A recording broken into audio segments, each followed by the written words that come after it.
గురించి సమీక్ష చేసి ఈరోజు IIITని మన జిల్లాకు మంజూరు చేసుకోవడం జరిగింది. ఒక ఇంజనీరింగ్ కాలేజ్ వచ్చినా, ఒక లా కాలేజ్ వచ్చినా, ఒక డిగ్రీ కాలేజ్ వచ్చినా 14 శాసనసభ నియోజకవర్గాలలో వెనుకబడిన ప్రాంతము, ఈ ప్రాంత పేదల పిల్లలు చదువుకోవాలి. ఖరీదైన విద్య మన పేదలకు ఖర్చు పెట్టే స్తోమత లేకపోవడం వల్ల అన్ని రకాలుగా ఆలోచన చేసి ఈ జిల్లాలో ఉన్న ఎస్సీ, ఎస్టీ, బీసీ, మైనారిటీ పిల్లలు 90% ఈ పిల్లల కోసం నాణ్యమైన విద్యను అందించాలని 14 శాసనసభ నియోజకవర్గాలలో young India integrated residential schools చెప్పడానికి చిన్న పేరుగా కనిపించి ఉండొచ్చు. ప్రతి నియోజకవర్గంలో 20 నుంచి 25 ఎకరాలలో ప్రతి యంగ్ ఇండియా ఇంటిగ్రేటెడ్ రెసిడెన్షియల్ స్కూల్కి 200 కోట్ల రూపాయలు, 14 young India integrated residential schools 2800 కోట్ల రూపాయలతోటి ఈరోజు నాణ్యమైన విద్యను పేదలకు అందించాలి అని మన ప్రభుత్వం నిర్ణయం తీసుకొని దాదాపుగా అన్ని నియోజకవర్గాలకు మంజూరు చేసినాం. అన్ని నియోజకవర్గాలకు ఒకేసారి పనులు కూడా ప్రారంభించమని చెప్పడం జరిగింది. మొట్టమొదటి యంగ్ ఇండియా ఇంటిగ్రేటెడ్ రెసిడెన్షియల్ స్కూల్కు రాష్ట్రంలోనే పునాది రాయి వేసింది, ప్రారంభోత్సవ శిలాఫలకం వేసింది షాద్నగర్ ఈర్లపల్లి శంకర్ నియోజకవర్గంలో. ఎందుకు అనంటే మన వెనుకబడిన జిల్లా, మన కరువు, మన వలసలు ఆగాలి అనంటే మన పిల్లలకు నాణ్యమైన విద్యను అందించాలి. ఈరోజు ఈ వేదిక మీద నుంచి జిల్లా ప్రజలకు నేను విజ్ఞప్తి చేస్తున్నా. ఆనాడు శ్రీమతి ఇందిరాగాంధీ గారు భూస్వాముల దగ్గర ఉన్న వేలాది ఎకరాల భూములను సేకరించి ఎస్సీ, ఎస్టీ, బీసీలకు అసైన్మెంట్ పట్టాలిచ్చి వాళ్లకు భూముల యజమానులను చేయడం జరిగింది.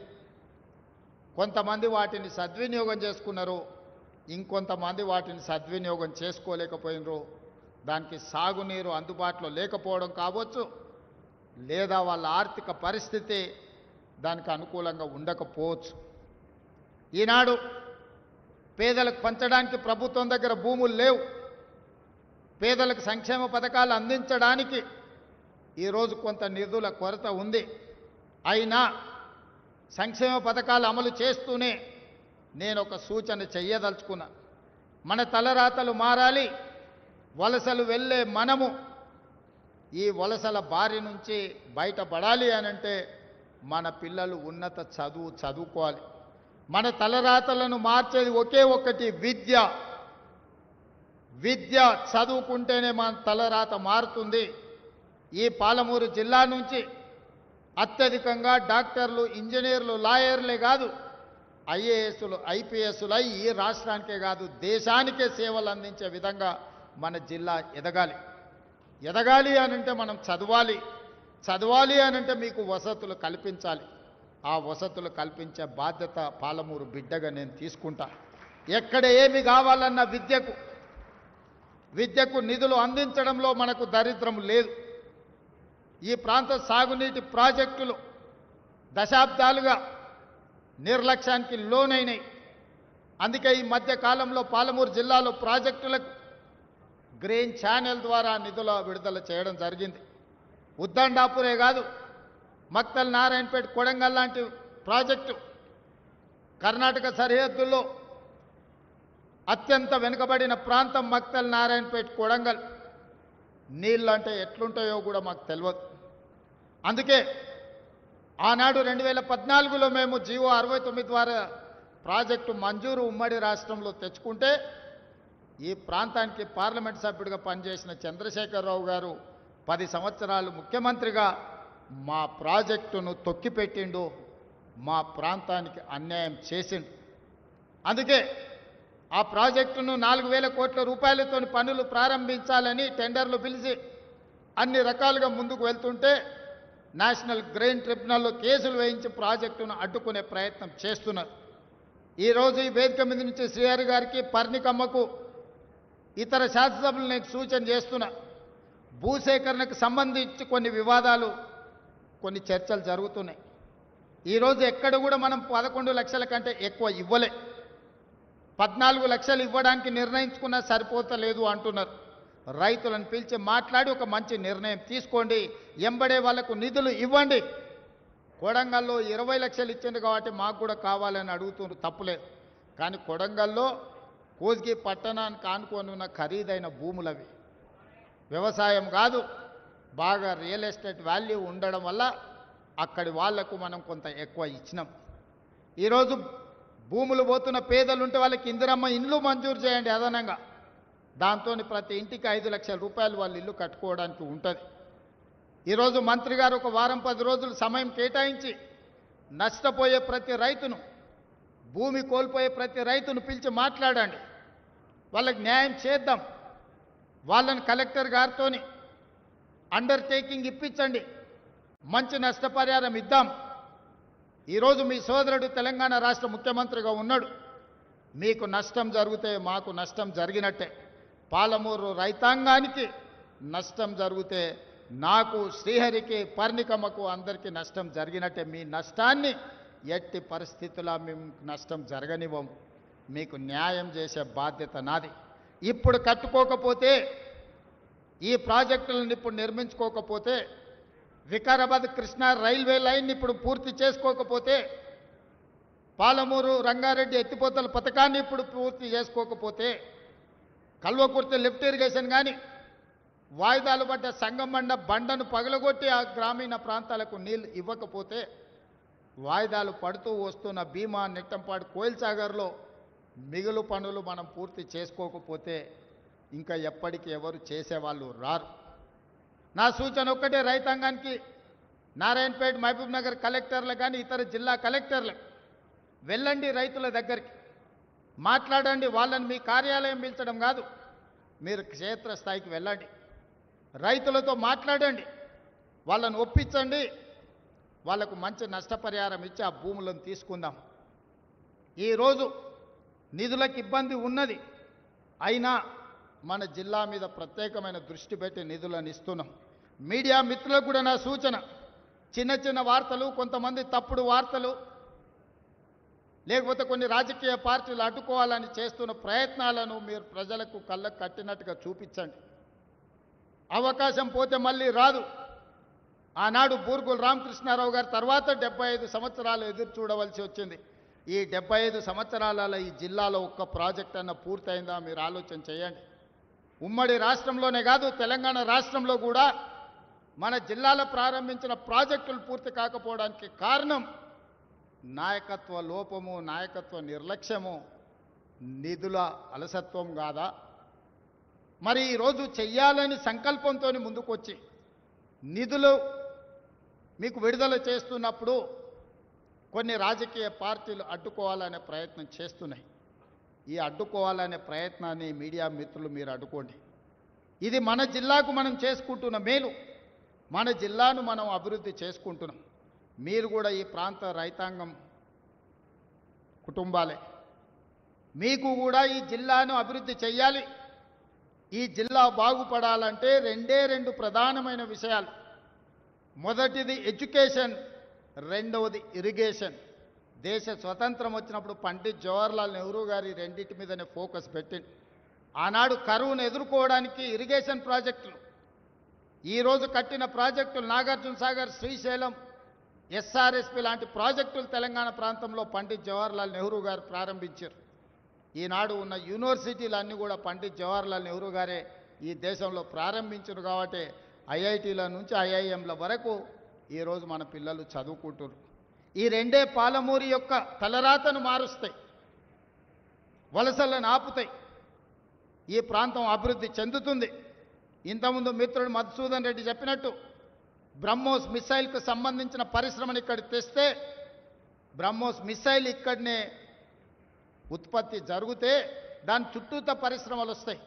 ఆ పరిశ్రమల్లో కూడా వేలాది మంది మన పిల్లలకు ఉద్యోగాలు వస్తాయి. ఈరోజు ఈ 14 నియోజకవర్గాలలో ఇంటిగ్రేటెడ్ రెసిడెన్షియల్ స్కూల్లే కాదు, ఏటీసీలు అంటే అడ్వాన్స్డ్ టెక్నాలజీ సెంటర్లు, ఇవన్నీ కూడా ఐటీఐలకు ప్రత్యామ్నాయం. సాంకేతిక నైపుణ్యం పెంచి ఈరోజు స్కిల్ వర్కర్స్ని తయారు చేసి మిడిల్ ఈస్ట్ కంట్రీలకే కాదు సింగపూర్ జపాన్ లాంటి దేశాలకి ఈరోజు సాంకేతిక నైపుణ్యం ఉన్న యువకులు అవసరం ఉన్నది. ఇతర దేశాల్లో ఇవాళ అమెరికాకు పోవాలంటే ఒక ఇంజనీరింగ్ ఏదో చదువుకొని ఉండాలి. కానీ ఇవాళ సింగపూర్, సౌత్ కొరియా, జపాన్ లాంటి దేశాలలో మంచి మంచి ఉద్యోగాలు రావాలంటే చదువు తక్కువ సాంకేతిక నైపుణ్యం ఉంటే ఉద్యోగ ఉపాధి అవకాశాలు ఉన్నాయి. 14 శాసనసభ నియోజకవర్గాలకు పెద్దలు చిన్నారెడ్డి గారికి చెప్తున్నా, ఏటీసీలు ఎక్కడ లేకపోయినా 14 నియోజకవర్గాలకు 14 అడ్వాన్స్డ్ టెక్నాలజీ సెంటర్లు ఇచ్చే బాధ్యత ఈ ప్రభుత్వం తీసుకుంటుంది. ఏ నియోజకవర్గాలలో లేవో మీరు ప్రతిపాదనలు పంపించండి. మీరు తక్షణమే కలెక్టర్లతో రివ్యూ తీసుకోండి. ఏ నియోజకవర్గంలో లేకపోతే ఆ నియోజకవర్గంలో 5 నుంచి 10 ఎకరాల స్థలం ఎత్తుకండి. ఏటీసీలను మంజూరు చేసి మన పిల్లలు ఇంటర్ చదివిన తర్వాత సాంకేతిక నైపుణ్యం నేర్పుదాం. తద్వారా ఉద్యోగ ఉపాధి అవకాశాలు కల్పిద్దాం. అదేవిధంగా ఎన్ఎం శ్రీనివాసరెడ్డి గారికి సూచన చేస్తున్న ట్రిపుల్ ఒక అద్భుత క్యాంపస్ మనం కట్టుకుందాం. ఎందుకంటే ఎయిర్పోర్ట్కి కూతవేటు దూరంలో మనం ఉన్నాం. ఎవరి రాష్ట్రానికి వచ్చినా, విదేశాల నుంచి మేధావులు వచ్చినా మహబూబ్ నగర్లో ఉన్న ట్రిపుల్ చూడడానికి రావాలి. ఒకప్పుడు మన పేదరికాన్ని, మన కరువును, మన వెనుకబాటుతనాన్ని వీటిని చూపించేదానికి ముఖ్యమంత్రులు పాలమూరు జిల్లాకు విదేశీయుల నుంచి పర్యాటకులను, ప్రెసిడెంట్లను తీసుకొచ్చేటోళ్ళు. టోనీ బ్లేయర్ వచ్చిండనంటే మన పేదరికం ఒక ఎగ్జిబిషన్ ఉండే. ఇతర దేశాల ప్రధానమంత్రులు, ఇతర దేశాల నుంచి బృందాలు వస్తే పాలమూరు కరువును, పాలమూరు పేదరికాన్ని చూపించడానికి ఆనాటి ముఖ్యమంత్రులు పాలమూరు జిల్లాకు తీసుకొచ్చేవాళ్ళు. ప్రతివాడు వచ్చి పాలమూరు జిల్లాను దత్తత తీసుకుంటా అని చెప్పేవాడు. నేను ఈరోజు యువమిత్రులందరినీ, వేదిక మీద ఉన్న శాసనసభ్యులందరినీ నేను అడుగుతున్నా, మనందరికీ ప్రజలు ఒక మంచి అవకాశం ఇచ్చారు. భవిష్యత్తులో మన పేదరికాన్ని, మన వెనుకబాటుతనాన్ని చూపించడానికి కాదు, మన అభివృద్ధిని, మన చదువును, మన విద్యా సంస్థల్ని, మన సాగునీటి ప్రాజెక్టులను చూపించడానికి విదేశీ నుంచి బృందాలు రావాలి పాలమూరు జిల్లాకు తప్ప మనల్ని పేదవాళ్ళుగా చూపించడానికి కాదు. ఇది మన గౌరవం కాదు. ఇది మనకేమాత్రం గౌరవం కాదు మిత్రులారా. మన పేదరికం ఒక ఎగ్జిబిషన్ కావాల్సిన అవసరం లేదు ప్రపంచానికి. మన అభివృద్ధే ఒక ప్రణాళిక కావాలి. పాలమూరు జిల్లా అభివృద్ధిని చూసి ఆశ్చర్యపడాలి. ఇక్కడి పరిశ్రమలు మన జిల్లా వాళ్ళకే కాదు, రాష్ట్రం విదేశాల నుంచి వచ్చే వాళ్ళకు కూడా ఉద్యోగ ఉపాధి అవకాశాలు కల్పించాలి. ఇవాళ ఈ పరిశ్రమ కూడా ఒక జర్మన్, ఒక అమెరికన్ కంపెనీ జాయింట్ వెంచర్ ఈరోజు ఇక్కడ ప్రారంభించుకున్నాయి. ఇట్లాంటి పరిశ్రమలు ఇంకా రావాలి. ఎయిర్పోర్ట్కి కూతవేటు దూరంలో ఉన్న ప్రాంతం మనది. మధుసూదన్ రెడ్డి ఇంతకుముందే డ్రై పోర్ట్ గురించి చెప్పిండు. తప్పకుండా వాటిని పరిగణలోకి తీసుకుంటాం. అదేవిధంగా హైదరాబాద్ బెంగళూరు కారిడార్ని డిఫెన్స్ కారిడార్గా, డిఫెన్స్లో లక్షలాది కోట్ల రూపాయల పెట్టుబడులు ఉన్నాయి. ప్రపంచ దేశాలు ఆసక్తిగా చూస్తున్నాయి. మనము మన ప్రణాళికల్ని హైదరాబాద్ బెంగళూరు హైవేని ఒక డిఫెన్స్ కనెక్టింగ్ కారిడార్గా తీర్చిదిద్దుదాము. చదువుకున్న వాళ్ళు జిల్లాలో ఈరోజు ఎమ్మెల్యేలుగా మీరు ఎన్నికైనరు.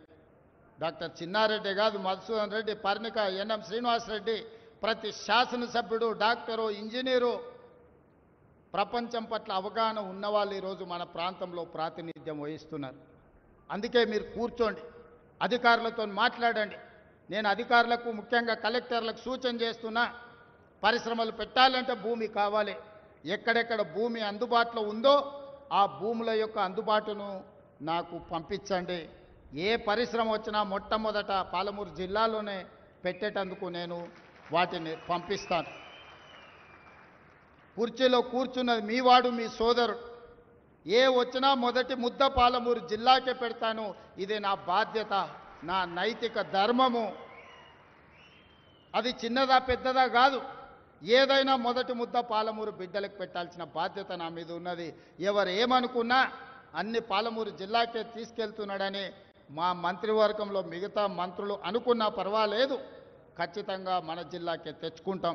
ఇవాళ మనం ఉన్నాం కాబట్టే 2 మంత్రులు, చైర్మన్లు ఇవాళ స్పోర్ట్స్కి కానీ ఇతర వాటికి మన జిల్లా నుంచి పొలిటికల్ రిప్రజెంటేషన్ దక్కింది. అందుకే మిత్రులారా, ఈ మంచి అవకాశాన్ని సద్వినియోగం చేసుకుందాం. ఇప్పుడు రాజకీయాల కోసమో ఇతర కారణాల చేత అభివృద్ధిని అడ్డుకుంటే మనకు మనమే మరణ శాసనం రాసుకున్న వాళ్ళం అయితము. రాజకీయాలు వస్తూ ఉంటాయి, పోతూ ఉంటాయి, చూస్తూనే ఉండరు కదా.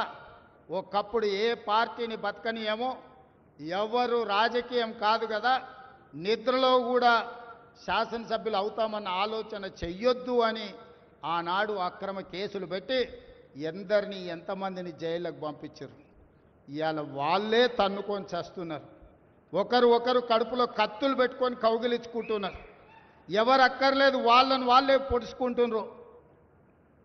విపరీతమైన అవినీతి సొమ్ము వచ్చిన తర్వాత సొమ్ముల పంపకాలలో కుటుంబ పంచాయతీలు ఇవాళ కుటుంబంలోనే ఒకరు సహించుకోలేని పరిస్థితి. ఒకరి మీద ఒకరు యాసిడ్ దాడులు చేసుకోవాలని ఒకరిని ఇంకొకరు నవ్వుతూనే కడుపులో కత్తులు పెట్టుకొని కౌగిలించుకునే పరిస్థితులు ఈ రాష్ట్రంలో దాపురించినాయి. పాపం ఊరికే పోదు. పెద్దలు చెప్పిండ్రు, చేసుకున్న వాడికి చేసుకున్నంత మహానుభావ అని చెప్పిండ్రు. చేసిన పాపాలు ఎక్కడికి పోవు, ఖచ్చితంగా ఆ పాపాలు వెంటాడుతూనే ఉంటాయి. వాళ్ళు అనుభవించి తీరాల్సిందే. ఆయన వెనకాల ఈయన ఉన్నాడని, ఈయన వెనకాల ఆయన ఉన్నాడని నేను ఒక మాట చెప్పదలుచుకున్నాను. అంత చెత్తగాళ్ళ వెనకాల నేనెందుకు ఉంటానయా? నేను నాయకుడిని ఉంటే ముందుంటా, మా వాళ్ళకు తోడుకుంటా. వాళ్ళ కుటుంబాలు వాళ్ళు కత్తులతో పొడుచుకొని హరీష్ రావు, సంతోష్ రావు వెనకాల రేవంత్ రెడ్డి ఉన్నాడు అని ఒకరంటే, లేదు కల్వకుంట్ల కవిత గారు వెనకాల రేవంత్ రెడ్డి ఉన్నాడని. మీరంతా దిక్కుమాలలో అని తెలంగాణ ప్రజలు బండకేసి కొడితే మీ వెనకాల ఎవడన్నా బుద్ధున్నోడు ఉంటాడా? అన్నం తినవాడు ఎవడన్నా మీతోని ఉంటాడా? నేను ఉండేది పాలమూరు జిల్లా 4 కోట్ల తెలంగాణ ప్రజల వెనుక ఉంటా, తోడుంటా, వాళ్ళ కోసం పని చేస్తా. నాకంత సమయం లేదు ఇంత పనికిమాలతో కలిసి, లేకపోతే మీకు మీరే పంపకాలలో వచ్చిన పంచాయతీలు మీరే పొడుచుకుంటారు. మేము చూస్తే చాలు. జరుగుతున్న పరిణామాలు అందరికీ తెలుసు. దయచేసి మీ వివాదంలోకి మీ కుటుంబ పంచాయతీలనో మీ కుల పంచాయతీలనో మమ్మల్ని లాగకండి. మాకు ఎలాంటి ఆసక్తి లేదు. మిమ్మల్ని ఎప్పుడో ప్రజలు తిరస్కరించిండ్రు. మీరు కాలం చెల్లిన 1000 రూపాయల నోటు లాంటోళ్ళు. కాలగర్భంలో కలిసిపోతుంది ఆ పార్టీ. ఒకప్పుడు జనతా పార్టీ కూడా గొప్ప పేరుండే, కానీ జనతా పార్టీ కనుమరుగైంది. ఆ తర్వాత తెలుగుదేశం పార్టీ ఒక అద్భుతమైన పార్టీ, చాలామందికి అవకాశాలు కల్పించిన పార్టీ. కొంతమంది కుట్రల వల్ల ఆ పార్టీ కూడా ఈరోజు తెలంగాణలో ఒక సమస్యను ఎదుర్కొంటుంది. మరి ఇన్ని దుర్మార్గాలు చేసిన మీరు మాత్రం ఎట్లా మనుగడ సాధిస్తారు? ప్రకృతి అనేది ఉంటుంది, ఆ ప్రకృతి శిక్షిస్తుంది. అందులో మనకి ఎవరికి ఏమాత్రం ప్రమేయం లేదు. రాజకీయాల వైపు చూడకండి మిత్రులారా. పాలమూరు జిల్లాను అభివృద్ధి చేసుకుందాం. ఇరిగేషన్ అండ్ ఎడ్యుకేషనే my first priority. Irrigation and education వస్తే ఆటోమేటిక్గా ఎంప్లాయ్మెంట్ వస్తుంది. ఎంప్లాయ్మెంట్ వస్తే మనమే ఆదర్శంగా నిలబడతామని తెలియజేస్తూ మీ అందరి దగ్గర సెలవు తీసుకుంటున్న ధన్యవాదాలు మిత్రులారా.